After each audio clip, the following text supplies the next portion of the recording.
The Manhattan morning was sharp enough to cut glass. Fifth Avenue shimmered in the late spring sun, the kind of light that made diamonds glitter and secrets look holy. Grace Miller adjusted her sunglasses, one hand resting over the curve of her 8-month belly. The Tiffany bag in her grasp swung gently, a silver baby rattle for the daughter she'd been dreaming of. She should have felt happy. She should have felt safe. Instead, her pulse was wrong. A thud that stuttered and skipped like a warning code. Maybe it was the tea Sloan had sent, a detox for moms-to-be. Maybe it was exhaustion. Grace told herself not to be dramatic. Her husband hated drama. Across the avenue, Ethan Langford stepped out of a black Mercedes S-Class, his hand brushing against the waist of a woman in a cream trench coat. Sloan Pierce. Grace blinked, refusing to believe what her eyes showed. He was supposed to be in a meeting. The world tilted slightly, and for a second, the city's roar turned distant, muffled, like she was underwater. A horn blared. Grace reached for the lamppost, breath shallow. The Cartier window beside her shimmered with her reflection, expensive, fragile, lonely. She remembered Ethan's last words that morning, "Try not to embarrass us at the gala next week." The words rang again, cruel and polished. A stranger's voice cut through the haze. "Ma'am, are you okay?" Grace tried to answer, but her mouth tasted metallic. Her knees buckled. The Tiffany bag slipped, hitting the sidewalk with a soft chime. Hands caught her before she fell. The grip strong, steady, trained. She heard a voice close to her ear, calm and certain. "I've got you. You're safe." Sirens echoed somewhere in the distance. Grace felt herself lifted, her head against a navy jacket that smelled faintly of antiseptic and rain. Through blurred vision, she saw the badge clipped to the stranger's collar. Dr. Noah Carter, Emergency Medicine. The world spun again. Noah's voice anchored her as he checked her pulse, his thumb pressed against her wrist. "You're going to the hospital. Don't fight it." Her lips trembled.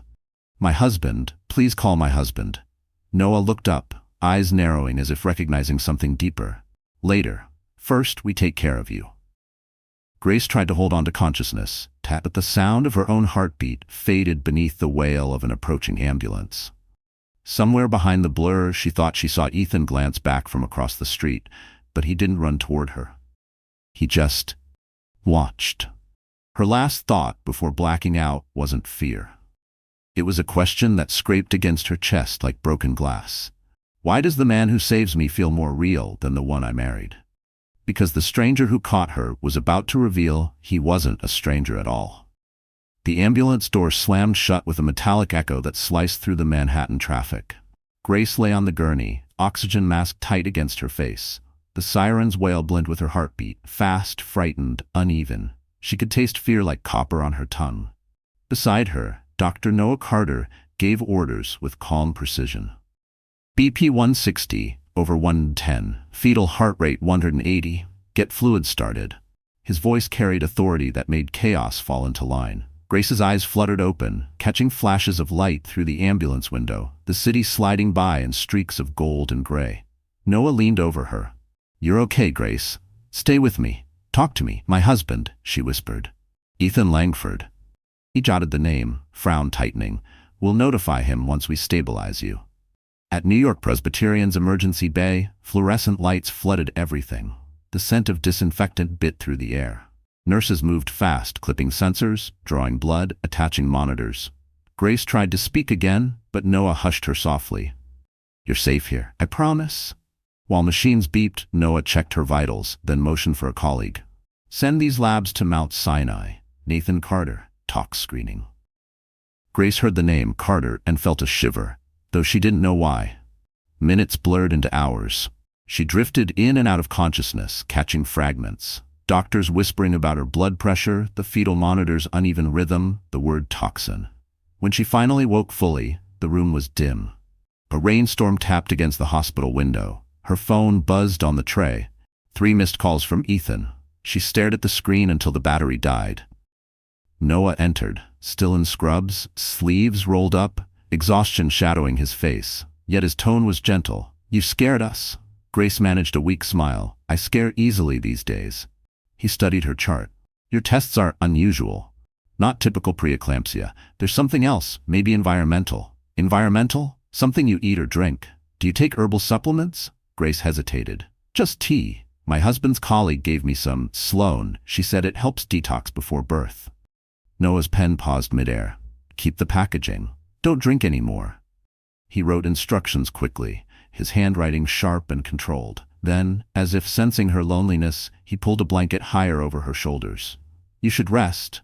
We'll repeat labs in the morning. Thank you, Dr. Carter. He smiled faintly. Call me Noah. I'm off shift soon, but I'll check back. As he turned to leave, Grace's phone chimed again from the charger a nurse had brought. Ethan's voice filled the voicemail. Cold, impatient. Grace, I'm at the board meeting. I can't rush every time you overreact. Call me when it's handled. Her throat tightened. She replayed the words twice, then deleted them. The machine beside her beeped softly as her blood pressure climbed again. Noah reappeared at the doorway, as if drawn by instinct. Everything okay? Grace blinked away tears. Just hormones. He didn't press. Instead, he pulled a chair beside her bed. Sometimes the body speaks before the heart can. Whatever's happening, we'll find the cause. She wanted to believe him. Something about his calm voice settled her, like a promise she'd been waiting for without knowing. Down the hall, Nathan Carter's message buzzed on Noah's phone. Preliminary talks shows alkaloids, same pattern as aconite derivatives. This isn't random. Noah's eyes darkened. He looked back at Grace, sleeping under the hum of the monitors, one hand over her belly. Outside, lightning cracked across the skyline, illuminating the word Langford, engraved on the gold bracelet at her wrist. Proof of a marriage that looked perfect and felt poisoned. And somewhere in the data Noah was reading, a clue waited. A clue that would soon tell him the woman he'd saved wasn't just another patient. Morning light seeped into the hospital room, pale and cold. Grace woke to the steady rhythm of the monitor beside her bed. The storm had passed, but the air still smelled like rain and antiseptic. On the tray table lay a paper cup of decaf coffee and a folded discharge summary. Noah's handwriting at the bottom read, "Call me if symptoms return. Do not consume any herbal products until cleared." Back home on Fifth Avenue, silence filled the penthouse. The view of Central Park looked like a postcard. Perfect, distant, unreal. Ethan wasn't there. He'd left a note on the counter beside a Mont Blanc pen. Meeting at Langford Capital. Rest up. Don't make this bigger than it is. His indifference stung worse than any diagnosis. Grace opened the kitchen cabinet and pulled out the teal box of detox tea Sloan had gifted her. A golden label shimmered under the light. Pearson Bloom, Herbal Wellness Blend. The font was too elegant, too curated. Something about it felt wrong. She peeled the top open. Inside were small sachets wrapped with care, and beneath them, a handwritten note on Sloan's stationery. To a strong woman who deserves peace, drink daily. Grace reread the words, each one suddenly heavy with irony. She felt a wave of nausea just looking at the box. On her marble counter sat her MacBook Pro, still open from the night before. She typed aconite poisoning symptoms into Google. The results made her throat tighten. Tingling lips, irregular pulse, dizziness, collapse. Every line mirrored what she'd felt. Her fingers trembled. She wanted to call Noah, but the thought of confirming her worst fear made her freeze. Instead, she decided to document everything. She slid the tea box into a Ziploc bag, labeled it with masking tape. 8:45 a.m., kitchen counter. Then she took photos with her iPhone from every angle.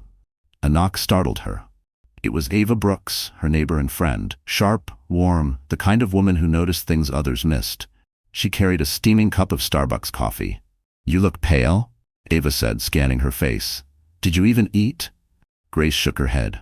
"It's been a strange week." Her phone buzzed again, Ethan's iPad lighting up on the dining table with a new message. The preview flashed. "Sloan Pierce, tomorrow, Plaza. Don't forget the folder." Ava's eyebrows rose. "Wow, that's subtle." Grace grabbed the device before Ava could say more. "It's not what it looks like," she lied automatically. But even to her, the words sounded hollow. Ava leaned against the counter, sipping her coffee. "Honey, you can love a man and still see what he's doing. Those are separate skills." Grace exhaled shakily. "I need proof." "Proof of what? His affair or your instincts?" "Both." Ava nodded, all empathy gone sharp. "Then start acting like you believe yourself." With renewed focus, Grace opened her email and drafted a message to Noah. Subject, possible source. She attached the photos of the tea box, ingredients, and the note. Within minutes, a reply came back from his hospital account. Received. Forwarding to Nathan, Tox lab. Do not discard the sample. We'll confirm soon.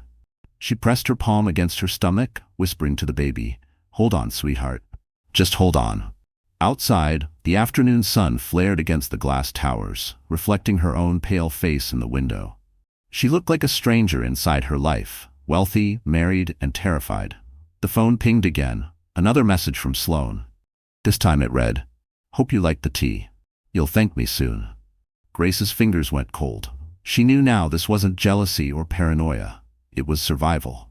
She took the tea bag from the counter, sealed it tighter, and whispered to herself, "You tried to poison the wrong woman." Because soon the evidence she just sent would start unraveling not only a crime, but a bloodline she never knew existed. Rain glazed the cobblestones outside the Plaza Hotel, turning New York's morning rush into a blur of umbrellas and heels. Grace sat in the back seat of a yellow cab, one hand clutching her coat, the other gripping her phone. She'd seen the text on Ethan's iPad last night. "Tomorrow, Plaza. Don't forget the folder." She told herself it was a business meeting, but the tremor in her hand said otherwise. The driver pulled up near the canopy entrance where a black Mercedes S-Class idled. Through the glass doors, she spotted Ethan's tall frame in his tailored navy suit, shaking off his umbrella as he entered the palm court. The woman waiting by the window wore a cream trench coat and crimson lipstick, Sloane Pierce. Grace's breath caught. For a moment she couldn't move. Then she told the driver, "2 blocks down, please. Wait there." Inside the palm court, golden chandeliers reflected off marble columns.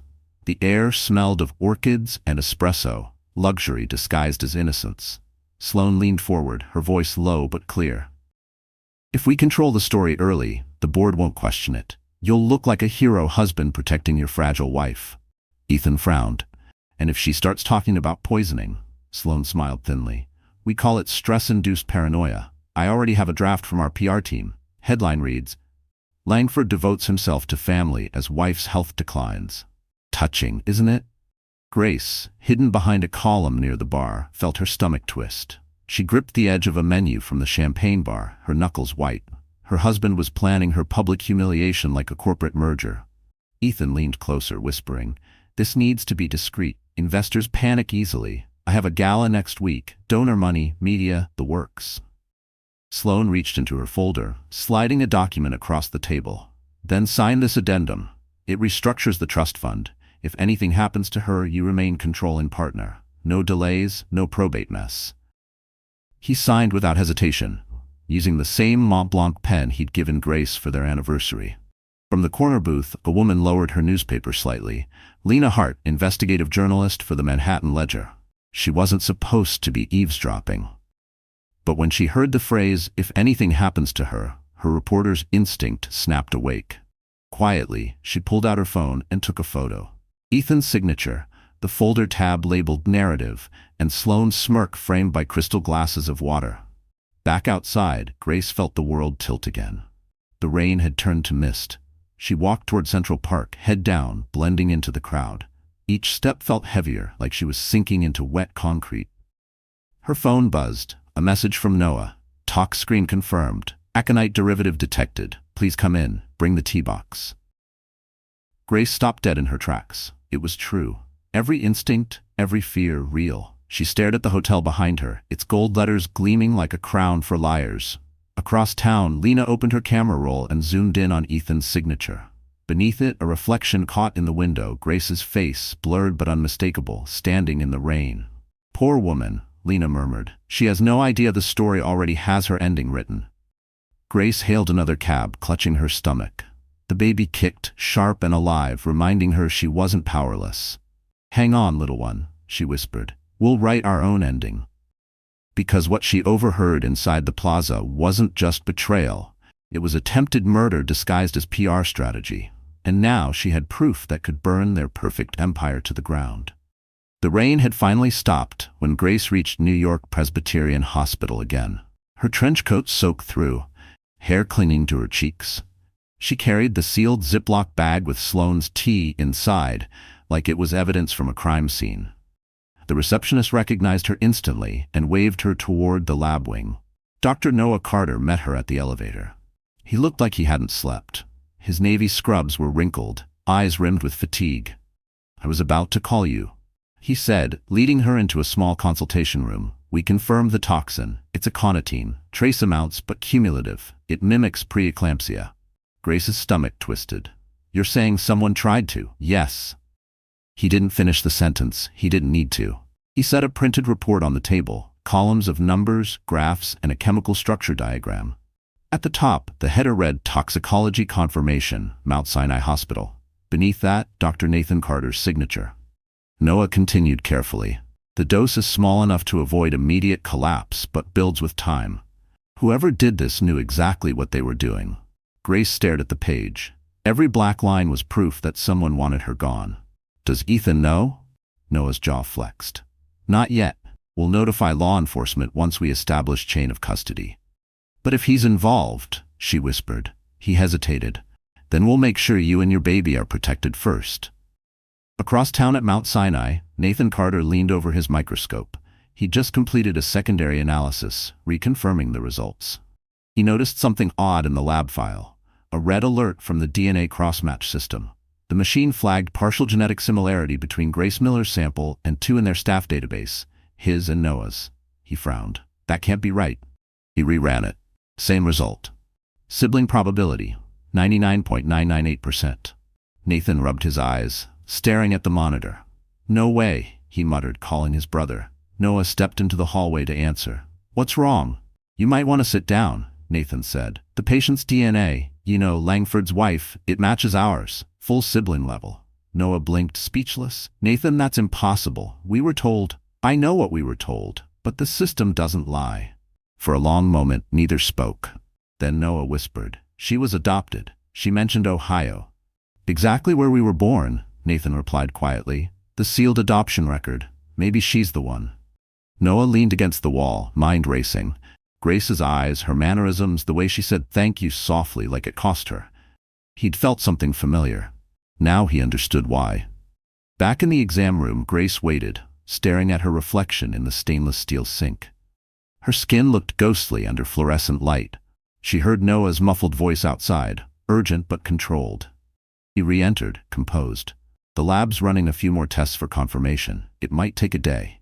What kind of tests? Compatibility checks. Routine, he lied gently.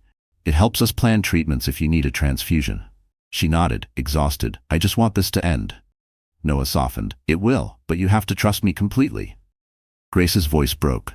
You're the only one I do trust. Across the city, Nathan printed the DNA report, sealing it in an envelope marked confidential. Rain began again, soft against the lab windows. He whispered to himself, after all these years, we found her. Meanwhile, Grace gathered her things, unaware that the men protecting her weren't just doctors, they were her blood. Because while numbers exposed the poison in her body, they also uncovered the family she never knew existed, and that truth would change everything. The city glowed gold that evening, reflections of the Manhattan skyline flickering through the penthouse windows like fire on water. Grace stood in the kitchen, the toxicology report trembling in her hand. Her world had become numbers and lies, chemical proof that someone wanted her and her baby gone. When the elevator doors opened, she didn't even look up. She recognized Ethan's cologne before she saw him. You're home early, she said quietly. Ethan set down his Mont Blanc briefcase, loosened his tie, and smiled as if nothing were wrong. How's my favorite patient? She turned, voice shaking. I went to the hospital. They ran tests. His smile faltered. You said it was just stress. They found aconitine in my system, she said, meeting his eyes. Do you know what that is? He froze, just for a fraction of a second, but she caught it. Then he laughed softly. Grace, you spend too much time on the internet. Doctors love overreacting. Maybe it's your prenatal vitamins. She laid the report on the marble counter between them. This is from Mount Sinai's tox lab. They don't overreact. He skimmed the paper with feigned boredom, then set it aside. You realize how this sounds? You're accusing someone of poisoning you. Who exactly? Maybe the person who gave me the tea. Sloane? His tone dripped disbelief. She's been nothing but supportive. Supportive? Grace snapped. You think I didn't see you with her at the plaza? He blinked, then chuckled darkly. That's business, Grace. You're emotional. Hormones make you see ghosts. Grace's voice dropped to a whisper. I saw enough. For a heartbeat, silence filled the room. Then Ethan's mask slipped, the warmth drained from his face, replaced by something cold, calculated. Do you have any idea what damage you could do by spreading this nonsense? Investors are nervous already. Investors, she repeated, stunned. I could die, and you're worried about investors? He stepped closer, his voice low, dangerous. You're not dying. You're embarrassing me. And if you keep doing that, I'll make sure every headline paints you as unstable. Remember that prenup you refused to read? It has clauses for this exact kind of situation. Her breath caught. Clauses? Behavioral instability, grounds for annulment, no settlement. Grace felt the baby kick, a sharp, desperate reminder to stand her ground. You won't win this time, Ethan. He straightened, smirking. People like me always do. She turned away, trembling but defiant. When the elevator doors closed behind him, the apartment fell silent except for the faint hum of the refrigerator. She gathered the tea evidence from the counter, intending to hide it somewhere safe. But the box was gone. The exact teal package she'd labeled and sealed was missing. Her heartbeat thundered in her ears. She tore open cabinets, drawers, nothing. The masking tape residue was still on the marble, proof it had been there hours ago. The intercom buzzed. The doorman's voice echoed through the speaker. Miss Langford, Miss Pierce just came by to drop off a folder for Mr. Langford. She said it was urgent. Should I send it up? Grace's knees weakened. No, she whispered. No, don't. Already handed it to Mr. Langford's assistant, ma'am. She took it a few minutes ago. Grace stared at the empty counter, realization cutting through her like glass. Sloane had been inside the apartment. She'd walked straight into Grace's kitchen, smiling, pretending to care, while taking the one piece of evidence that could expose her. Grace sank onto the floor, shaking. Because the poison wasn't just in her blood anymore. It was in her home, her marriage, and every inch of the life she thought she could trust. Night fell heavy over New York, the kind that made the city look like glass shards scattered across the sky. Inside Mount Sinai's toxicology lab, the fluorescent lights never dimmed. Dr. Nathan Carter hunched over the workstation, jaw clenched, the DNA report glowing on his monitor. It wasn't a glitch, it wasn't human error. The system had cross-referenced the genetic markers twice. The result was identical both times. Sibling probability, 99.998%. He leaned back, staring at the numbers that had just rewritten his life. Grace Miller Langford, he whispered. The name looked strange beside his own. He and Noah had been told their sister died in foster care after their mother's accident.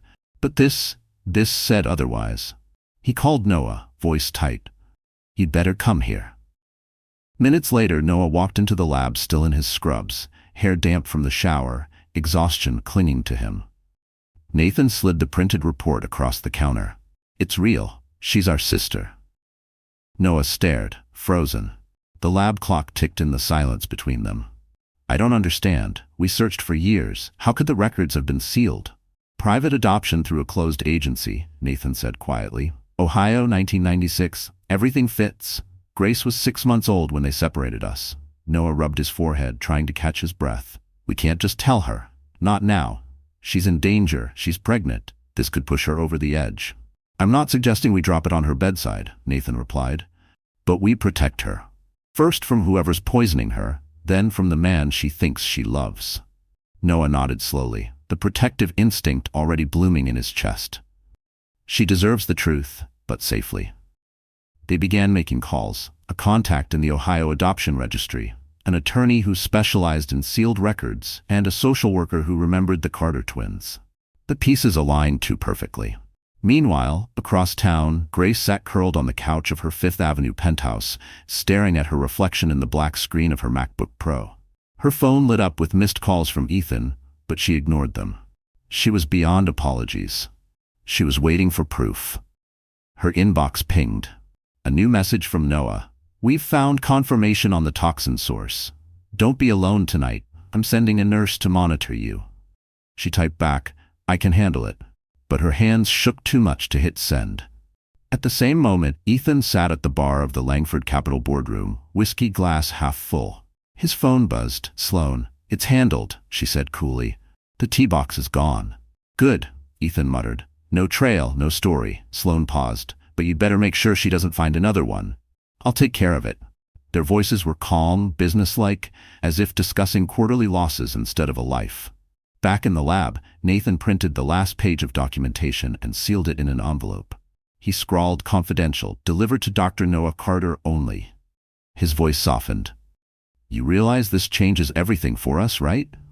We're not just her doctors anymore. Noah looked through the glass wall toward the Manhattan skyline, its reflection trembling on the lab floor. We were always supposed to find her, he said. Maybe this is why she survived. Nathan managed a faint smile. You think fate works through DNA reports now? I think fate uses whatever gets your attention. For the first time that night, Noah exhaled and allowed himself a small, aching hope. Across the city, Grace placed a protective hand over her belly. She didn't know why, but for the first time in weeks, she felt less alone. Because while the poison tried to destroy her blood, destiny had quietly returned it. Two brothers who would risk everything to save the sister they'd already lost once. The next afternoon bloomed deceptively bright, sky washed clean after a night of thunder. Grace tried to convince herself she was well enough to go out. Her best friend Olivia had organized a small lunch at the River Cafe, saying, "You need sunlight and laughter, not bed rest and anxiety." Grace agreed, mostly to avoid another hour alone in that silent penthouse filled with ghosts. The restaurant sat beneath the Brooklyn Bridge, windows framing the Manhattan skyline like a promise she no longer trusted. Waiters in crisp white shirts moved between tables carrying chilled rosé and gleaming plates of salmon. It should have felt beautiful. It didn't. Grace's phone buzzed, Noah checking in again. Any symptoms today? She typed back quickly. Feeling better. No tea, I promise. He replied with a single line, Good. Stay alert anyway. She tucked her phone away and tried to smile at the women around her, most of them wives of Ethan's business partners. They talked about baby showers and designer nurseries. Grace sipped from her water glass, the condensation cold against her fingers. Then she noticed the faint floral scent, wrong for plain water. Her throat burned slightly. She blinked, dizzy. The laughter around her became muffled, distant. Across the river, Noah was finishing his shift when his pager vibrated. Emergency incoming. Pregnant female, 29, collapsed at the River Cafe. Possible cardiac involvement. He froze. The name attached to the alert made his stomach drop. Grace Langford. He was in the ambulance bay before the siren even reached the hospital. Back at the cafe, chaos broke the serenity. Guests scattered, shouting for help. A waiter shouted, "Call 911." Grace lay on the floor, one hand clutching her stomach, lips pale, gasping. Olivia knelt beside her, crying, "Grace, stay with me." A man pushed through the crowd. Ethan, breathless but performing grief like it was theater. He crouched dramatically, taking Grace's limp hand. "My wife," he said to the paramedics, voice shaking. "She's been under so much stress." Noah's team arrived seconds later, sirens slicing through the air. He knelt beside her, instantly professional. "Pulse weak. Let's move." He noticed a lipstick-stained straw lying beside her glass. He slipped it discreetly into a sterile evidence bag. Ethan followed the gurney to the ambulance, pressing for updates. "What's happening? Is she going to be okay?" Noah's tone was curt. "We won't know until she's stabilized." Inside the ambulance, the heart monitor beeped erratically. Noah adjusted her oxygen mask.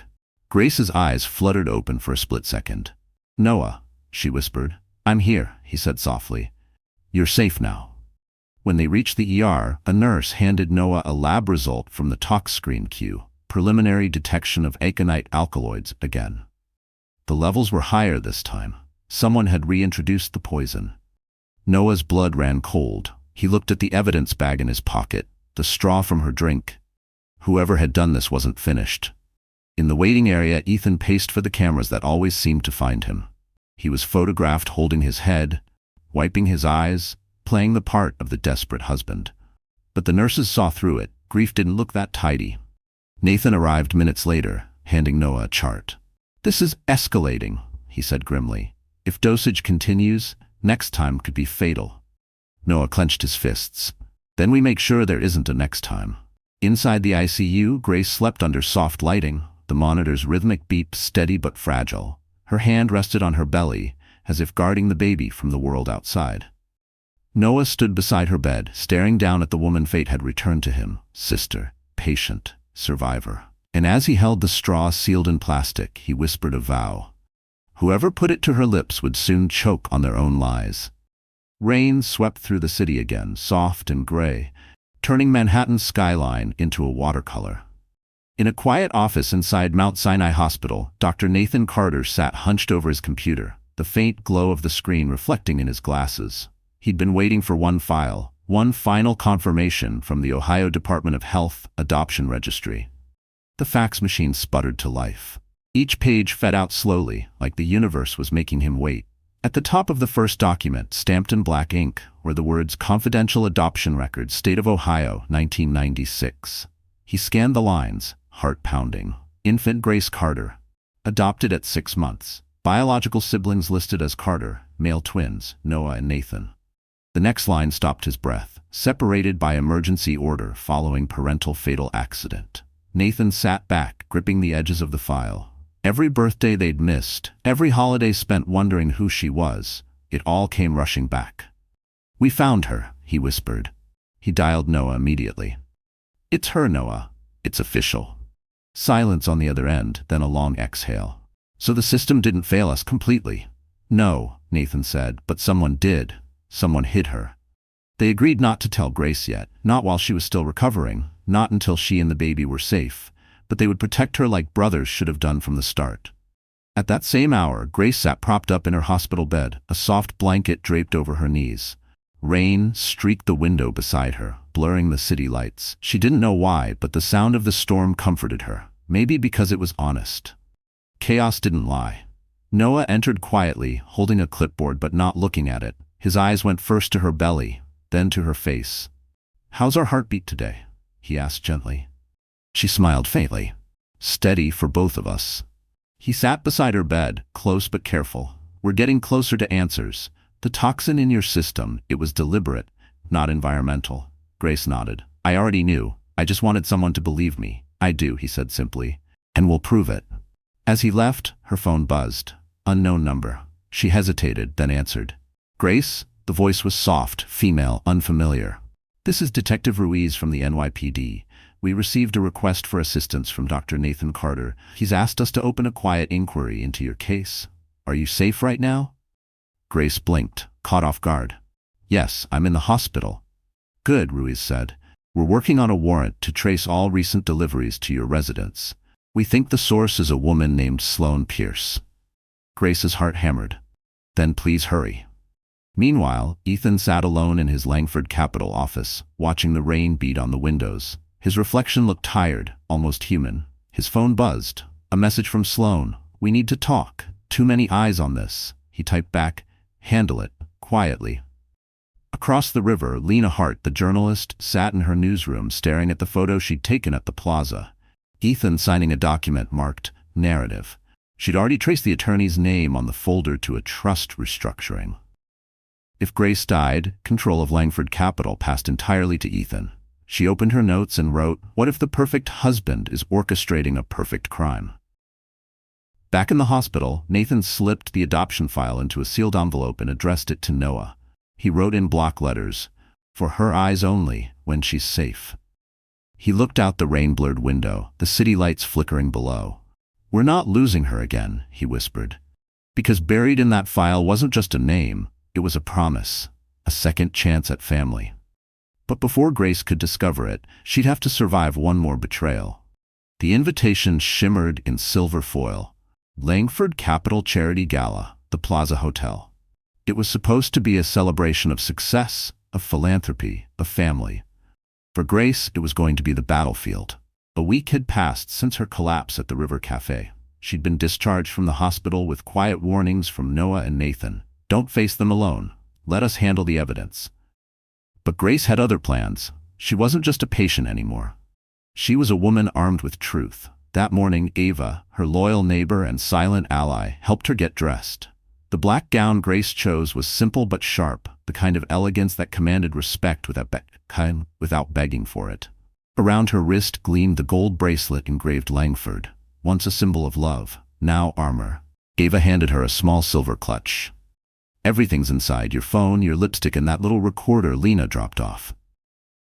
Grace nodded, slipping the clutch into her hand. The device was disguised as a Tiffany keychain, its blinking light faint enough to go unnoticed.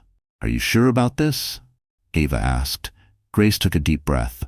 They built a story to destroy me. Tonight, I'm rewriting it. At 8 sharp, the black Mercedes S-Class rolled beneath the plaza's golden canopy. Photographers gathered at the entrance, flashes bursting like fireworks. Ethan stepped out first, smooth and polished, the picture of devotion. He turned, offering his hand to Grace. "Smile for the cameras, sweetheart," he murmured through clenched teeth. She placed her hand in his, smiling like a woman who still believed in her fairy tale. Inside, the ballroom glowed with chandeliers and the hum of expensive conversation. The air was thick with perfume, champagne, and hypocrisy. Sloane Pierce stood near the Dior auction table, wearing a gown too white for her sins. She froze when she saw Grace. "You shouldn't be here," she hissed as they crossed paths. Grace's voice was calm. "Neither should poison." Ethan intercepted, his tone dripping with practiced charm. "Darling, you look radiant. Everyone's been so worried about you." Grace smiled tightly. "I'm sure they have." Across the room, Lena Hart adjusted her press badge and blended into the crowd. She carried her camera, a notebook, and a mind like a blade. She spotted Grace's subtle nod and understood. Tonight, the mask would fall.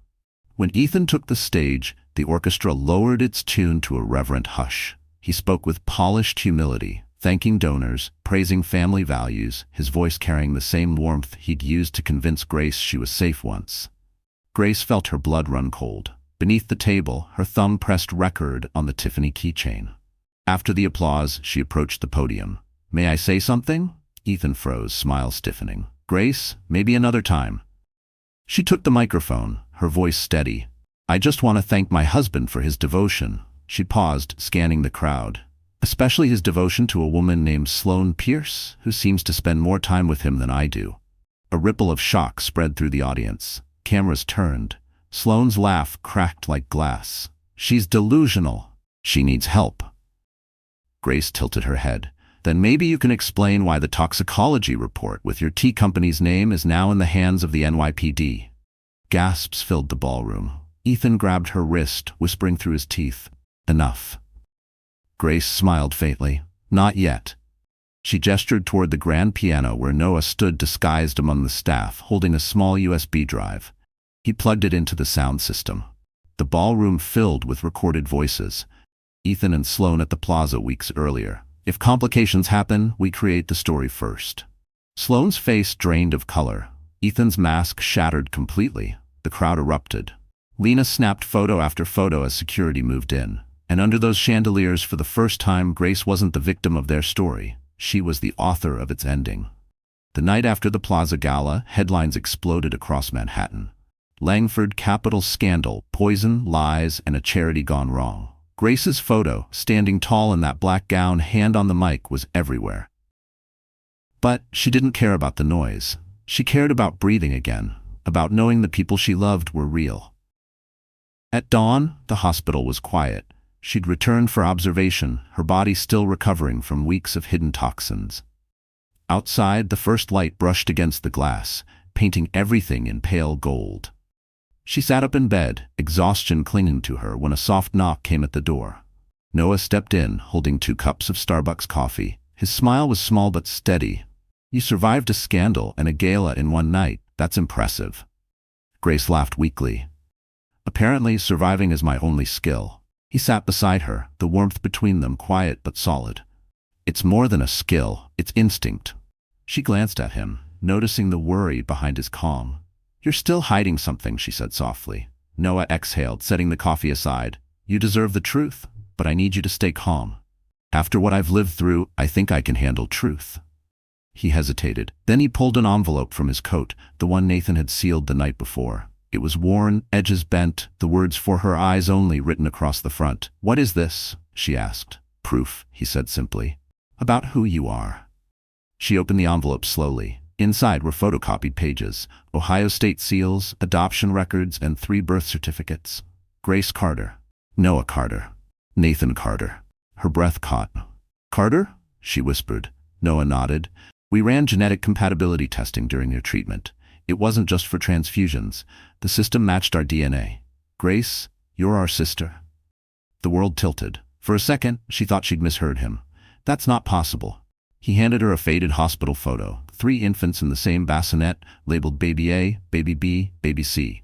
Our parents died in a car accident. The agency separated us. Nathan and I were adopted together. You were placed alone. We tried to find you for years, but your file was sealed. Tears filled her eyes, blurring the picture. All this time, I thought I didn't belong anywhere. Noah's voice broke slightly. You've always belonged. You just didn't know where to look. She reached out, touching his hand. It was trembling, whether from relief or fear she couldn't tell. Does Nathan know? He found the records. He's waiting downstairs. He wanted you to hear it from me first. Grace smiled through tears. You two are terrible at surprises. He laughed softly, and for the first time in months the sound didn't hurt. Silence filled the room, warm and fragile. Grace stared out the window at the sunrise. The same skyline that had once made her feel trapped now looked infinite. Her voice came out barely above a whisper. All this time I was searching for safety, and it was blood calling me home. Noah squeezed her hand. We're family, Grace, and nobody is ever going to hurt you again. She looked at him, at the familiar shape of his eyes, the steady way he carried himself, and saw not just the doctor who saved her life, but the brother who'd always been waiting. And as sunlight filled the room, Grace realized her story wasn't ending with betrayal. It was beginning with belonging. 2 weeks after the scandal broke, New York still buzzed with whispers. Every magazine cover, every gossip column carried the same story. Grace Langford, the poisoned wife who turned the plaza into a courtroom.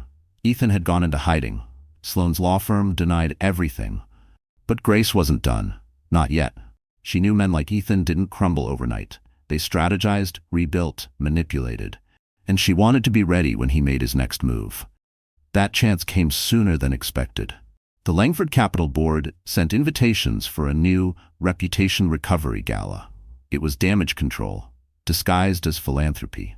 Ethan planned to appear remorseful, a loving husband nursing his broken marriage. Grace saw the irony and the opportunity. That afternoon, Ava helped her dress again, this time in a midnight blue gown that hugged her figure and glimmered faintly under light. Her hair swept low, simple, confident. No victim here, just precision. Ava handed her a silver clutch identical to the one she'd carried weeks before. But this time inside was a new recording device, small, voice-activated, hidden beneath a Tiffany envelope with a folded ultrasound photo of her baby girl. Why bring it? Ava asked quietly. Because they'll think I've moved on, Grace said. And that's when people confess the most. Across the city, Ethan practiced his speech in a Park Avenue suite. Sloane hovered behind him, nerves coiled tight. We need to align on storylines, she said. Ethan didn't look up from his notes. The story is simple. My wife's recovering, we're reconciling, the toxins were from imported tea, no human fault. Sloane scoffed. You think she'll play along? He smirked. She doesn't have a choice. Grace was built to forgive. But he was wrong. The ballroom shimmered that night. Chandeliers reflected in hundreds of champagne glasses. Cameras clicked. As the doors opened, all heads turned. Grace walked in alone. Ethan froze, smile faltering. Then he stepped forward, placing a performative kiss on her cheek. You look stunning, he whispered. Thank you for showing up. This helps us both. She smiled. Of course. I'm here to support the truth. Across the room, Noah and Nathan blended among guests in tuxedos, appearing casual but alert. Lena Hart, the journalist, stood near the back with a camera bag that looked heavier than usual. Inside was an external hard drive for tonight's recordings. When the music softened, Grace excused herself to the lounge. Sloane followed, heels clicking like daggers. You must love drama, Sloane hissed. You could have stayed quiet, but no, you wanted the world to see you. Grace turned, calm as glass. The world deserves to see people like you too. Sloane's eyes darted toward the clutch. You think anyone believes your saint act? You're just a headline waiting to fade. Grace tilted her head. Maybe, but headlines fade slower when there's audio. Sloane blinked. What? Grace smiled faintly and opened the clutch just enough for the blinking red light to show. Sloane's breath hitched. You? Grace leaned closer. Keep talking. Meanwhile, Noah signaled to Detective Ruiz at the back of the hall. They'd been monitoring everything remotely, the recorder, the mic feed, the camera angles. Sloane panicked, grabbing Grace's wrist. You'll regret this. Grace didn't flinch. No, Sloane. You will. From the corner of the ballroom, Ruiz's team began to move, blending through the crowd like shadows. Ethan's speech on stage faltered as whispers spread. Sloane's voice cracked through the speakers, captured, projected, undeniable. Her words filled the room. "You said we'd handle it clean, Ethan. You said no one would trace the tea." Cameras flashed. Guests gasped. Ethan's face drained of color. Grace stood still, clutch steady, gaze unwavering. Because tonight wasn't about survival anymore. It was about justice, wrapped in silk and silver, broadcast under chandeliers. The ballroom of the plaza shimmered like a palace of deceit. Every chandelier sparkled, as if mocking the truth about to break. Waiters glided through the crowd with champagne, but tension clung heavier than perfume. Grace stood near the marble staircase, her heart steady for the first time in months. Tonight, she wasn't running. Tonight, she was the storm. On stage, Ethan adjusted his cufflinks and flashed the crowd his polished smile. "Ladies and gentlemen," he began smoothly, "thank you for supporting the Langford Foundation. My wife and I are—" His words caught midair when Grace stepped forward. Cameras turned instantly, flashbulbs bursting like gunfire. Her black gown flowed behind her as she moved toward the podium. "Ethan," she said softly, her voice carrying across the room, "you forgot to mention who really deserves credit for your empire." The crowd shifted, curious murmurs spreading. Ethan's jaw tightened. "Grace, not now. Let's—" She reached into her Tiffany clutch, pulled out the USB drive Noah had handed her earlier, and held it up like evidence. "No, Ethan, now." The orchestra faltered, the room falling into silence as she inserted the drive into the ballroom sound system. Static, then voices. Ethan's. Sloane's. "If complications happen, we create the story first." Gasps rippled through the audience. Sloane's face turned white. Ethan stepped forward, whispering fiercely, "Turn it off." Grace ignored him. "You hear that?" she said, voice calm, cold. "Those are the words of the man who tried to rewrite my death as a press release." Ethan's mask cracked, rage seeping through his veneer. "You don't know what you're talking about." "Oh, I know exactly," she interrupted. "I know about the trust you changed, about the documents at the plaza, about Sloane's poisoned tea." She looked straight at Sloane. "You thought you were clever, but poison leaves traces, in blood, in lies, in sound." Sloane's hand shook around her champagne flute. "She's insane. She's fabricating all this." Detective Ruiz stepped forward from the crowd, badge flashing under the chandelier light. "Actually, Miss Pierce, we verified the toxin origin. It matches compounds purchased under your name." Sloane's breath hitched. "Ethan, say something."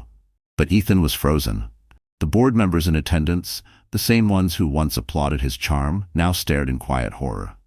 Grace turned to the audience, her voice steady. "You all believed in the image, the perfect husband, the charity power couple, but perfection was just packaging for rot." Cameras recorded everything. Lena Hart's lens caught every flicker of fear in Ethan's eyes. He lunged forward suddenly, gripping Grace's arm. "You think you'll destroy me with gossip?" he hissed. Grace leaned close, whispering so only he could hear. "No, Ethan, with facts." Security intervened instantly, pulling him back as Ruiz's officers moved in. Sloane tried to slip away, but two detectives blocked the exit. Her voice cracked as she turned on Ethan. "You promised me she wouldn't survive." The words echoed through the mic before anyone could cut it.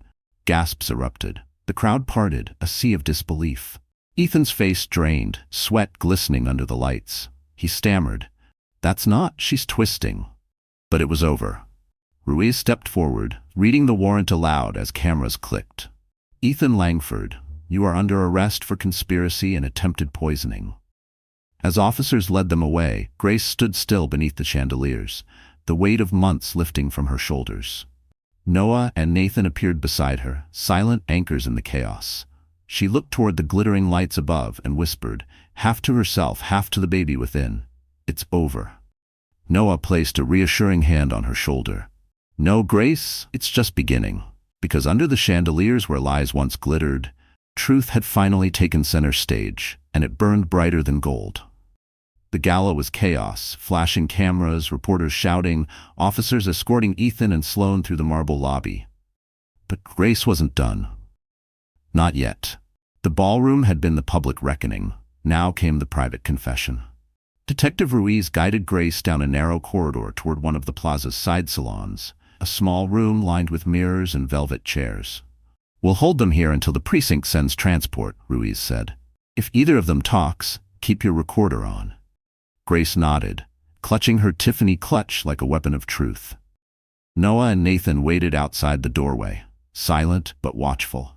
Moments later, Ethan and Sloane were led inside, both still in evening wear that now looked like costumes. The air was thick with perfume and panic. Ethan broke first, pacing like a trapped wolf. You can't just parade me in front of cameras like some criminal, Grace. Do you have any idea what you've done to my company? Grace stood still, voice calm. I didn't do this to your company, Ethan. You did this to our child. Sloane scoffed. Oh, spare us the sane act. Her mascara had streaked down her cheeks, her eyes darting to the mirrored walls. You were never supposed to die, Grace. You were just supposed to go away, quietly. Ethan turned sharply. Sloane. But the words were out, echoing in the small room. Grace stepped closer, her voice trembling only slightly. Why? Was I that inconvenient? Sloane looked at Ethan, then back at Grace. He said it was temporary, that he'd make sure the doctors couldn't trace it, that the stress would look natural. Ethan slammed his hand against the wall. You idiot! Detective Ruiz's voice came calmly from behind the one-way mirror. Keep them talking, she whispered through the earpiece hidden under Grace's hair. Grace held her ground. So the tea was your idea? Sloane laughed bitterly. Mine? Please. He picked the poison. I just packaged it pretty. Grace felt nausea twist inside her but didn't look away. You both tried to erase me. And my baby. Ethan straightened, eyes cold now. I built everything from nothing. You think I was going to let a scandal ruin that? You were weak, Grace. Always were. Grace's tone hardened. No, Ethan, I was trusting. There's a difference. From behind the mirrored wall, Noah's fists clenched. Nathan whispered, That's enough. Pull her out. But Grace shook her head. I need to hear him say it. She took one step closer, voice quiet but cutting. Say it, Ethan. Say you wanted me gone. He glared, unblinking. I wanted control back. You were collateral damage. The words hung like poison in the air. The faint hum of the recorder inside her clutch blinked red, capturing every syllable. Ruiz opened the door slowly, flanked by 2 officers. That's all we needed, she said. Thank you, Mrs. Langford. Ethan's eyes widened as he realized what had just happened. You recorded this? You? Sloane screamed, lunging at Grace, but an officer caught her arm midair. Her diamond bracelet snapped, scattering across the floor like spilled guilt. Grace didn't flinch. She simply watched as Ruiz read their rights. Noah stepped forward, placing a protective hand on her shoulder. Nathan handed Ruiz a flash drive. Backup copy, he said. Everything's synced. As the officers led Ethan and Sloane away, Grace finally exhaled. Her knees wobbled, and Noah caught her before she could fall. I'm okay, she whispered. It's just over. Noah smiled softly. It's justice. Grace looked toward the shattered bracelet glittering on the floor under the chandelier light. No, she said, voice low. That's what truth looks like when it's finally free. Because the wire didn't just record their voices. It sang with the sound of freedom earned and the end of every lie that once tried to silence her. Morning sunlight sliced through the tinted windows of Langford Capital's Park Avenue tower, catching on polished chrome and spotless glass. The city moved below, unaware that an empire was about to fall. Grace stepped out of the elevator, wearing a charcoal gray suit that fit like armor. No makeup for softness, no pretense of fragility. Just calm precision. Her heels clicked against the marble floor with a rhythm that echoed control. In her hand, she carried a leather portfolio embossed with gold initials, GML. It wasn't vanity. It was ownership. Inside the boardroom, a dozen executives sat waiting. They'd all seen the headlines, the arrest photos, the collapse of Ethan's image. But none of them expected her to show up. The chairman, a silver-haired man named Howard Dean, cleared his throat. Mrs. Langford, Grace, this is an internal meeting. I'm not sure. Grace placed the portfolio on the table. I have every right to be here. My name is still on the corporate charter, and I have a court order confirming temporary control of all Langford assets pending investigation. She slid the paper across the table. Order of Protection and Asset Freeze. Han Marisol Vega, Family Court of New York. The room went silent. Howard adjusted his glasses. That's unexpected. Grace's tone stayed calm. So was being poisoned. Whispers rippled through the board. The man at the end of the table, CFO Martin Klein, finally spoke. What do you want from us? Grace leaned forward, eyes steady. Transparency. Every transaction tied to Sloan Pierce's PR firm, every offshore transfer Ethan authorized in the past 6 months. I want it all on my desk by end of day. Howard frowned. And if we refuse? She smiled faintly. Then you'll be subpoenaed next. The door opened behind her. 2 familiar figures entered. Noah and Nathan Carter, in suits this time, not scrubs. Nathan carried a sealed envelope. Noah, a small black drive. Good morning, gentlemen, Grace said smoothly. These are my legal consultants. They'll assist with compliance. Howard blinked. Doctors as consultants? Nathan set the envelope on the table. Inside are forensic lab results verifying the toxin found in Mrs. Langford's system and the paper trail connecting it to Sloan Pierce's company credit card. Noah added, the same company billed directly to Langford Capital. Howard rubbed his temples. Good God. Grace stood taller, her voice unwavering. Ethan built this company on lies. You can rebuild it on truth or drown with him. For a long, heavy minute, no one spoke. The city noise outside seemed far away. Then Martin exhaled. You'll have what you need by 3 p.m. Grace nodded once. Good choice. She gathered her things ready to leave when a young intern rushed in with a folder. Mrs. Langford, he said breathlessly, a courier just dropped this off for you. She opened it. Inside was a single photograph, her and Ethan at their wedding, smiling beneath a shower of rose petals. Across it, in Ethan's handwriting, were the words, You win, but I'll never lose. Her stomach clenched. Noah leaned over her shoulder. What is it? She folded the photo and slipped it back into the folder. Just a ghost trying to talk. As they exited the boardroom, every man at the table rose, not out of courtesy, but respect. Grace didn't look back. Outside, the Manhattan skyline glimmered through the glass, endless and untamed. She exhaled deeply. For the first time, the air didn't taste like fear. She turned to Noah and Nathan. It's over. Nathan shook his head. Not yet. The financial investigation will take weeks. But this is the day it stopped being his story. Grace smiled faintly. No. This is the day it became ours. Because the boardroom that once silenced her now echoed with her voice, and power had finally changed hands. Rain streaked across the Manhattan skyline as dawn broke over the city. The air felt electric, like justice waiting to breathe. In a sleek glass apartment on the Upper West Side, Sloan Pierce stirred her coffee with a shaking hand. Her once perfect manicure was chipped, her reflection fractured in the window. The world outside had turned on her. She switched on the morning news. The headline blared in red, Langford Empire implodes. Arrest warrants filed for Ethan Langford and PR executive Sloan Pierce. Her breath caught. No, she whispered. Not yet. A loud knock shattered the quiet. She froze. The knock came again, firmer. NYPD. Open the door. Sloan scrambled to hide the small crystal vial on her counter, the last remnant of the poison, and shoved it into a drawer. But the door burst open before she could speak. Detective Ruiz entered, badge flashing, rain dripping from her coat. Sloan Pierce, you're under arrest for conspiracy to commit poisoning and obstruction of justice. Sloan tried to summon her old confidence. You can't prove anything. Ruiz nodded to her partner, who handed her a search warrant. We don't need to prove it here. We just need to collect it. Officers began combing through the apartment. Within minutes, they found an envelope of receipts, each labeled with shipments from a botanical lab in New Jersey. Ruiz picked one up. A canidium extract. Multiple orders. Charged to your corporate card. Sloan's bravado cracked. It wasn't just me, she shouted. Ethan planned everything. Ruiz's gaze was steady. Then you'd better start talking. Across town, Ethan sat in a gray interrogation room, his suit wrinkled, his hair damp from the rain. He had traded luxury for fluorescent lights and metal chairs. Still, his arrogance clung to him like cologne. When Ruiz entered, he didn't look up. Detective, he said evenly, I hope you realize who you're dealing with. She dropped a stack of files on the table. Bank statements, audio transcripts, and forensic reports. Yes, Mr. Langford. The man whose mistress tried to murder his pregnant wife while he restructured his company to inherit her trust fund. That's you, right? Ethan leaned back, smiling coldly. You think I gave those orders? She acted on her own. I told her to stop. Ruiz flipped open a photo, the USB drive from the gala. We have your voice on tape saying, if complications happen, we create the story first. You really should have picked quieter restaurants.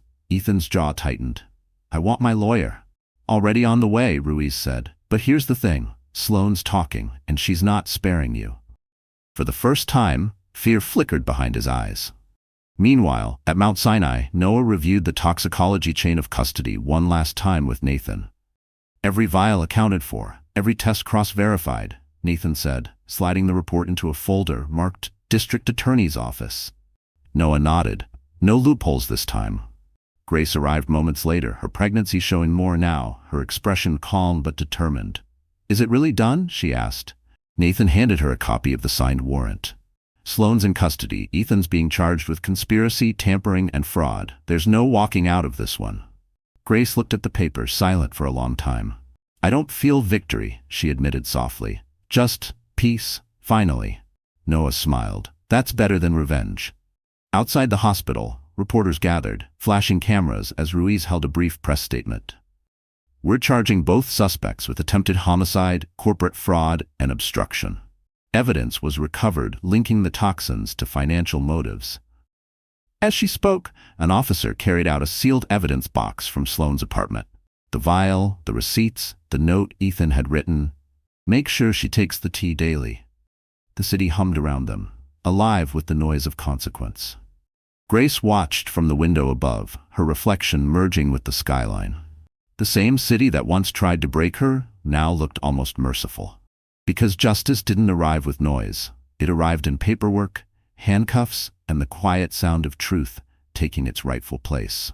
A summer storm rolled over Manhattan like a heartbeat gone wild. Thunder cracked across the skyline, rain lashing the hospital windows in relentless rhythm. Inside New York Presbyterian, the maternity floor glowed under soft fluorescent light. Nurses hurried, monitors beeped, and somewhere down the hall, Grace Miller Langford began to bring her daughter into the world. She'd been admitted 12 hours earlier, contractions steady but strong.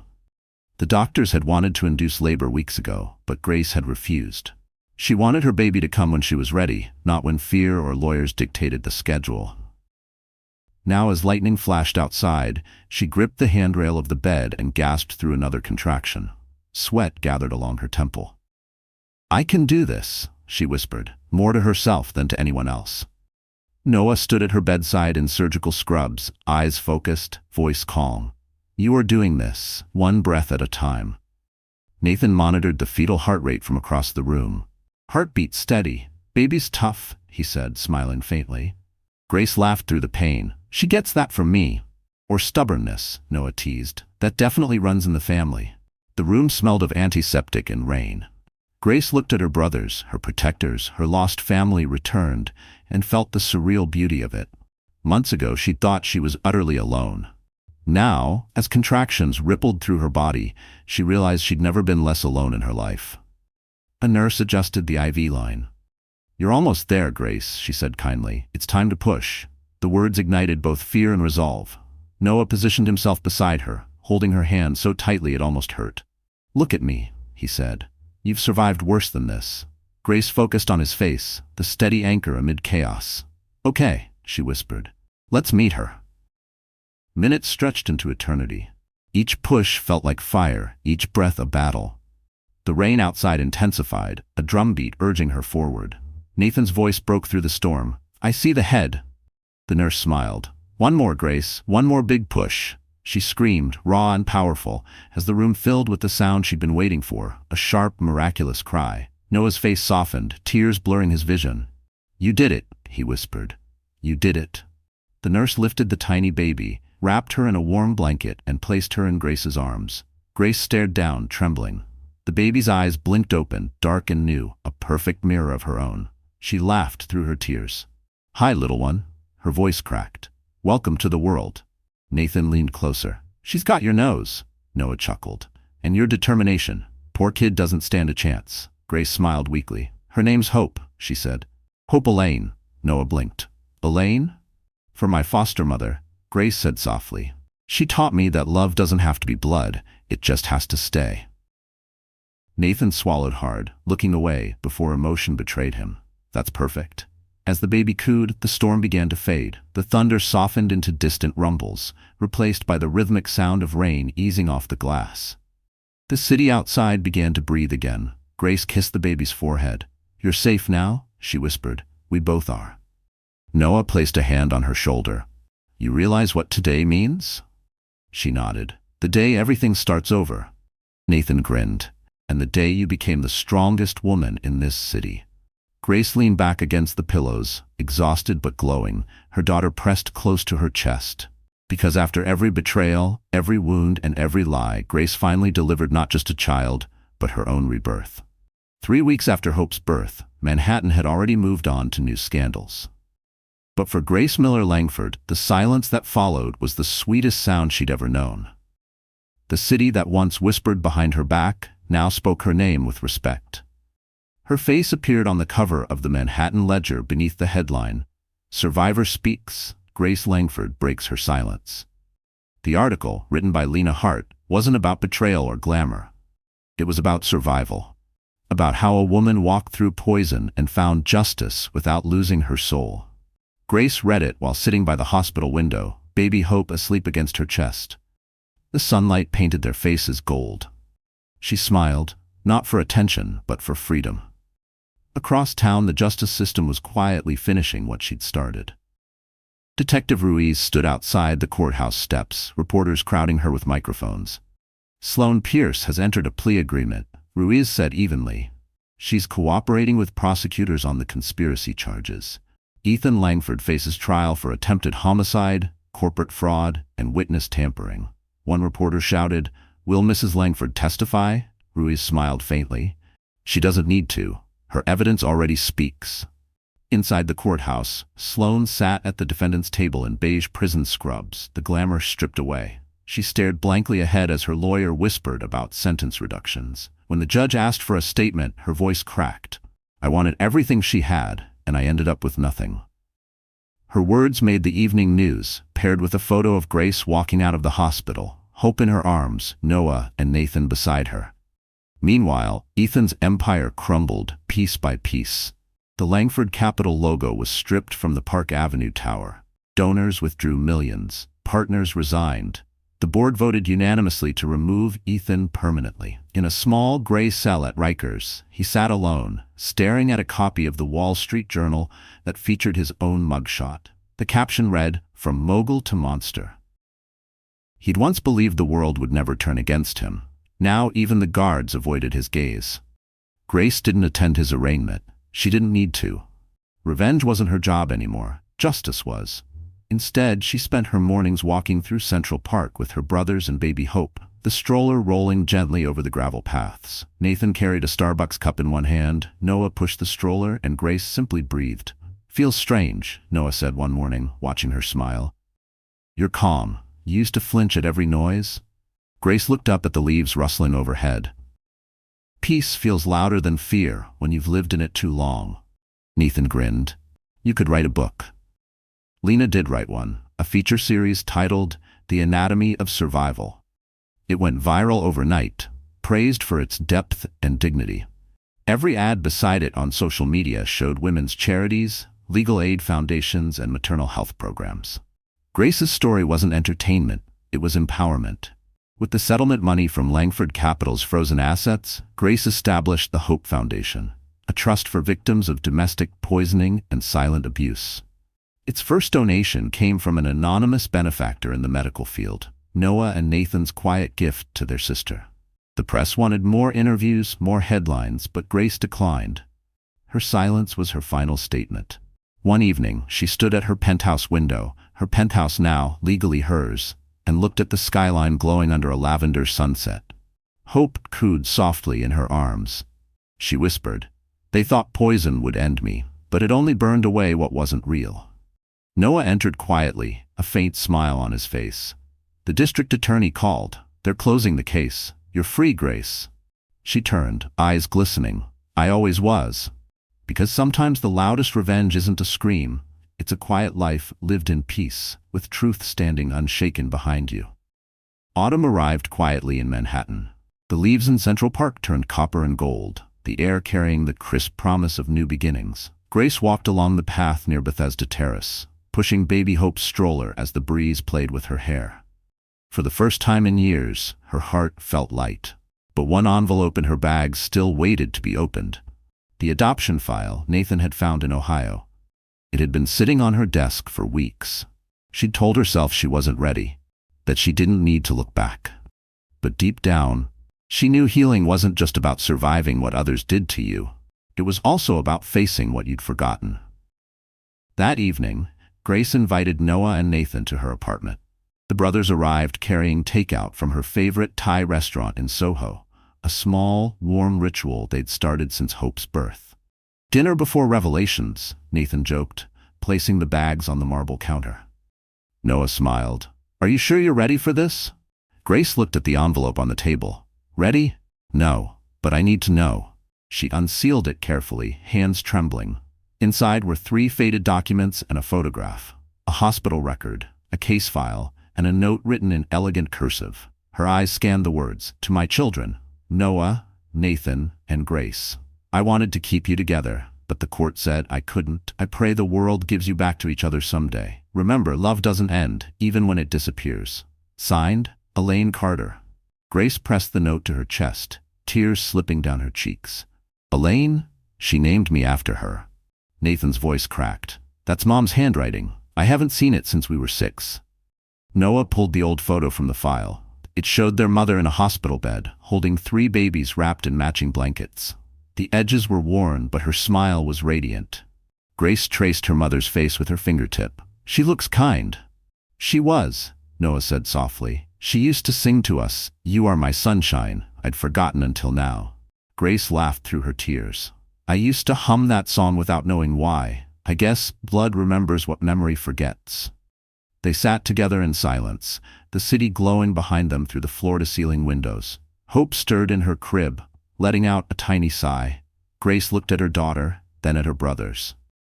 "Do you realize what this means?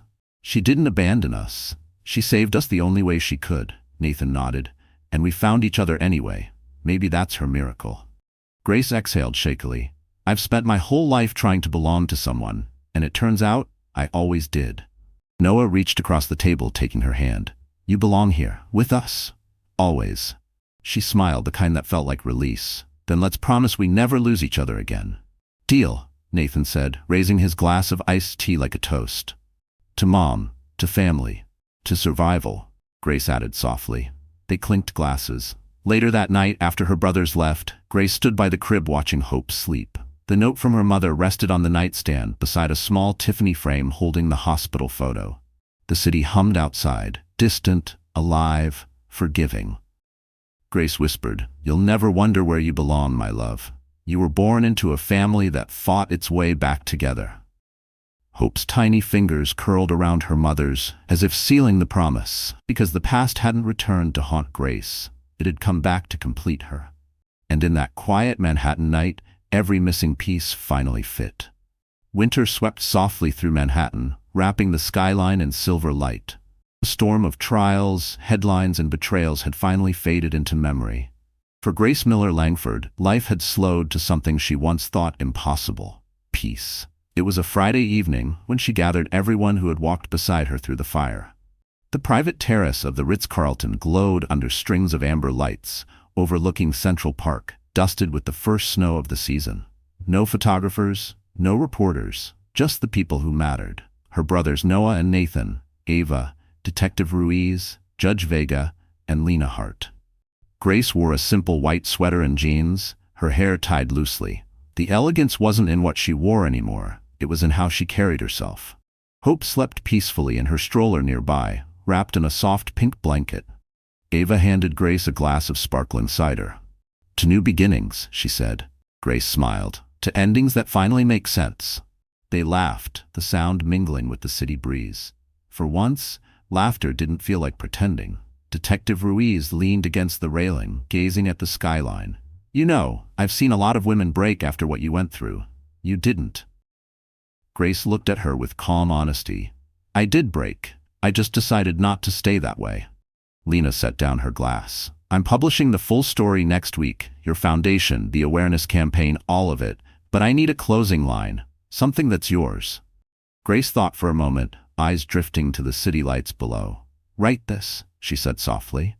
"Every woman carries 2 lives inside her, the one the world tries to define, and the one she builds after she's done being afraid." Lena nodded, smiling. perfect. Nathan returned from the table carrying a small Tiffany envelope sealed in blue wax. You want to do the honors? Grace took it and walked to the center of the terrace. The group quieted. I started this fund because no one should ever have to fight alone, she said, voice steady. The Hope Foundation will train nurses and social workers to recognize signs of silent abuse and poisoning, will give women help before their headlines. She opened the envelope and pulled out the official certificate of incorporation, signed and stamped. This isn't about revenge, it's about rebuilding what was broken, together. Applause filled the air, warm and genuine. Ruiz raised her glass. To hope, she said, to life. Grace smiled down at her daughter, who stirred in her sleep as if hearing her name. To hope, she echoed. Snow began to fall lightly, dusting the terrace in white. The city glimmered beneath them, Fifth Avenue glowing, yellow taxis inching through the streets, the hum of life continuing. Noah draped his coat over Grace's shoulders. You've come a long way, sis. She leaned against him. We all did. Nathan chuckled. You realize your story's going to inspire thousands of people you'll never meet, right? Grace laughed softly. Then maybe all that pain finally earned its purpose. They stood together watching the skyline, a family rebuilt from ashes, bound not by tragedy but by choice. After a while, Grace walked to the edge of the terrace, pulling a folded letter from her pocket. It was the one she'd written to her younger self months ago during recovery. She unfolded it, reading aloud. Dear Grace, you will be betrayed, but you will not become bitterness. You will be hurt, but you will not stay broken. And when the world tries to bury you, you will grow roots instead of scars. She folded the letter, placed it in the flower box beside the railing, and smiled at the horizon. The city wind carried her whisper into the night. We made it. Because in the end, her story wasn't about poison or pain. It was about becoming her own cure. So that's how our story ends. Or maybe how something inside us finally begins. You're still here, aren't you? If you made it to this moment, it means something in Grace's journey touched your heart in a way words can't quite describe. Maybe it reminded you that pain doesn't have to define us, that even in the darkest moments, we still hold the power to choose who we become next. As Marcus Aurelius once wrote, the impediment to action advances action. What stands in the way becomes the way. Every betrayal, every heartbreak, every silence, they weren't endings, they were beginnings in disguise. Grace didn't just survive, she rebuilt. And so can you. If you're standing at your own edge, remember, healing isn't loud, it's quiet, steady, and deeply human. The power to rise isn't out there, it's already within you. So before you go, take a deep breath with me. Feel that? That's strength. That's peace finding its way back. If this story touched you, share it with someone who needs to hear it tonight.